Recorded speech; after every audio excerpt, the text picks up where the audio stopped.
Olá amigos, vamos à nossa videoanálise de fechamento do pregão desta quarta-feira, dia 21 de junho. O Ibovespa apresentou aqui uma estabilidade, menos 0,01%, um candle de indefinição. Considerando o contexto que já está inserido o Ibovespa, topos e fundos descendentes, queda forte do pregão anterior e esse candle de indefinição, a minha leitura é que esse candle de indefinição está mais para uma correção da forte queda do pregão anterior, abrindo espaço para se ter uma nova movimentação para baixo aqui, ou seja, o caminho mais provável seria testar a região de suporte da faixa de 60.315 a 60.000 pontos. Abaixo disso, a próxima zona de suporte seria de 58 a 57.000 pontos.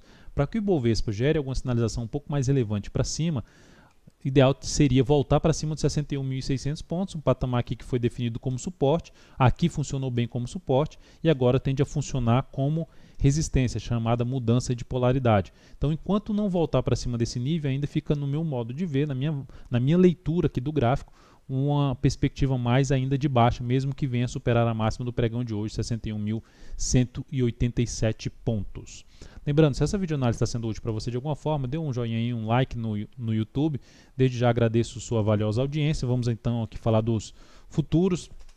No mini índice, considerando aqui o que eu acabei de comentar no Ibovespa, que esse candle é um candle mais de correção, então vamos para o gráfico de 60 minutos. Então, essa movimentação aqui que eu estou mencionando, que é uma correção, é essa aqui, o candle de hoje do gráfico diário, uma correção da forte queda do pregão anterior. E olhando aqui para o que está acontecendo, já tem 3 candles aqui para cima, depois de ter feito 3 para cima, 3 para baixo, agora 3 para cima. Se abre aqui subindo no próximo pregão e gera alguma sinalização de topo no G60, ficaria mais para buscar operação aqui na ponta vendedora. Ficaria mais interessante, isso seria uma sinalização extra que aumentaria a chance de se ter a confirmação da leitura que eu acabei de mencionar, seja no gráfico do Ibovespa e agora aqui no gráfico do mini índice através do gráfico de 60 minutos. Então, uma sinalização de topo apontaria mais para buscar essa operação aqui na ponta vendedora através de topo descendente no gráfico de 10 ou 15 minutos. Para a ponta compradora, ideal que abrisse aqui para baixo e perdesse força na queda em cima dessa região de suporte e na sequência gerasse alguma sinalização de força no G60 para iniciar um movimento de subida, apoiaria um pouco mais aí sim a operação mais interessante na ponta compradora, ou se ganhar muita força na abertura aqui, um pregão aí para cima para buscar a operação na ponta compradora de day trade no mini índice. No mini dólar, dia de hoje também um candle mais de indefinição. Olha o tamanho do candle de hoje em relação ao pregão, aos últimos pregões, principalmente esses 2 últimos pregões. Então, um candle mais de correção em relação ao pregão anterior. No G60, apesar desse abriu com gap de baixa, aqui o gap de baixa, abriu com gap de baixa e conseguiu reagir, mas apesar desse movimento de subida, eu não consegui encaixar nenhuma entrada.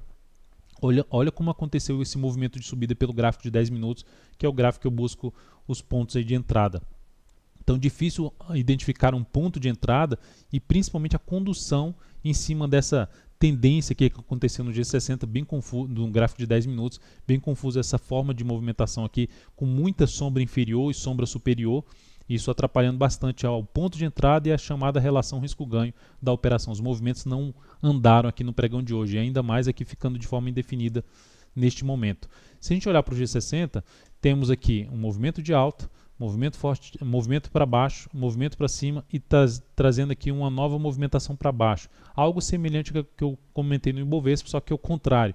Aqui seria mais para se gerar sinalização, abre caindo e gera sinalização para cima, mais interessante para a ponta compradora.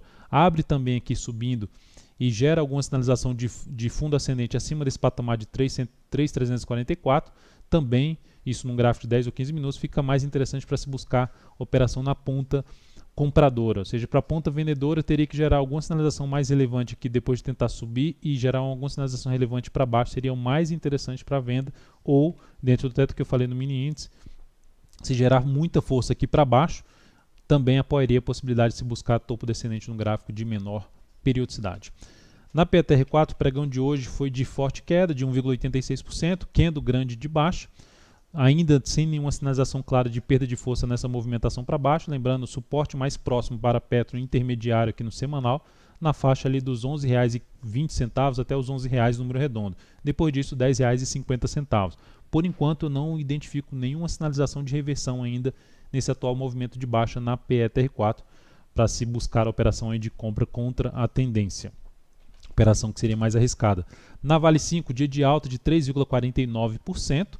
A ação conseguiu fechar ali por pouco acima de um patamar que ela já tinha testado aqui como resistência, na faixa dos 24,88, conseguiu fechar ali nos 24,90 nesse pregão. E observando que, dentro do que eu mencionei, faz isso, faz esse movimento, faz esse aqui, chance de se ter a movimentação para cima, pregão para baixo, pregão anterior de baixa forte, não foi confirmada a perda da mínima desse candle, então isso aqui entra na minha contagem como sendo uma contagem de correção, mas o fato é que o candle de hoje já vai aumentando a chance de se romper esse patamar, de reduzir a chance de se ter uma nova movimentação aqui para baixo na Vale 5, ou seja, se romper os 25 e 23. Se eu colocar no gráfico de 2 dias, fica um pouco mais clara a questão de ela teve esse movimento aqui para cima e fez mais um movimento para baixo. Então está meio que batendo no tempo uma certa simetria em relação a esses dois movimentos e uma chance de se ter um novo movimento para cima. Então se ela romper os 25 e 23, vai aumentar um pouco mais a chance disso acontecer para a Vale 5 no pregão, nos próximos pregões. Olhando agora até para o gráfico de 60 minutos dela, fica claro o que eu mencionei. Primeiramente, quando ela gerou esse forte candle aqui para cima, forte candle não, na realidade, com essa forte subida, principalmente vista pelo G60, deixou aqui uma sombra superior, um fundo ascendente no G60 seria uma operação mais interessante em cima da Vale 5, dentro do cenário que a gente tinha no momento. Como ela abortou aqui, veio forte para baixo, na última videoanálise eu comentei a possibilidade de venda também se fizesse um topo descendente no G60 depois que perdeu aqui essa mínima, mas não ficou abaixo ali da região dos R$24. Então seria interessante, só que também aborta isso aqui. Então mais uma vez ela aborta essa região, essa chance de gerar a operação pelo G60 e fica mais na questão de romper aqui essa região de 25 e 23 para se trazer uma expectativa um pouco mais para cima na Vale 5.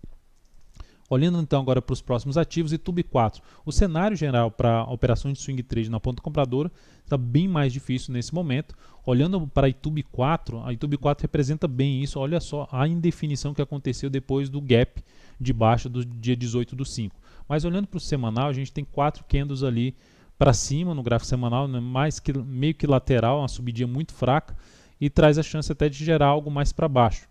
Nessa expectativa, a perda da mínima do pregão de hoje, ou mesmo a mínima do pregão de hoje, 35,26, ou mesmo desse patamar aqui de R$ 35,17, reforça a chance de se ter uma nova movimentação aqui para baixo na YouTube 4, ou seja, seria uma das possibilidades de se arriscar a operação de rompimento, usando estratégia de rompimento.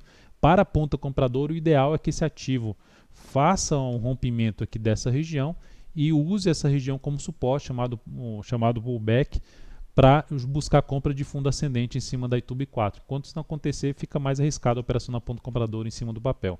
Algo semelhante na CCRO3. CCRO3 também uma bagunça aqui abaixo toda essa região aqui de fundos anteriores, funcionando agora como resistência. Ideal que essa região aqui passe a funcionar como suporte para se buscar a operação na ponta compradora. Dentro também da possibilidade de se ter algo mais aqui para baixo depois dessa lateralização, a perda da mínima do pregão de hoje, depois desse forte candle de baixa, traz uma chance de se ter a continuidade do movimento de baixo. Seria uma das possibilidades de se arriscar vendo até mesmo pelo G60, venda ali de topo descendente.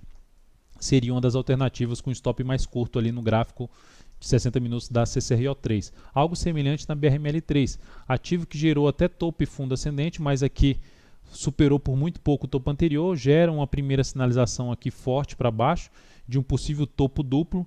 Para confirmar esse topo duplo, teria que perder aqui essa mínima, esse fundo aqui anterior. A tendência nesse momento está indefinida no gráfico diário da BRML3, suporte imediato aqui R$ 11,81. Perda da mínima do pregão de hoje reforça um pouco mais a chance de se confirmar essa formação de topo duplo e iniciar um movimento de baixa no gráfico semanal. Da mesma forma que eu comentei ali no gráfico da CCRO3 pelo G60, também é uma formação ali de topo no gráfico de 60 minutos, seria uma das alternativas de arriscar uma venda com stop mais curto ali pelo G60, tentando pegar a continuidade do movimento de baixa do gráfico diário.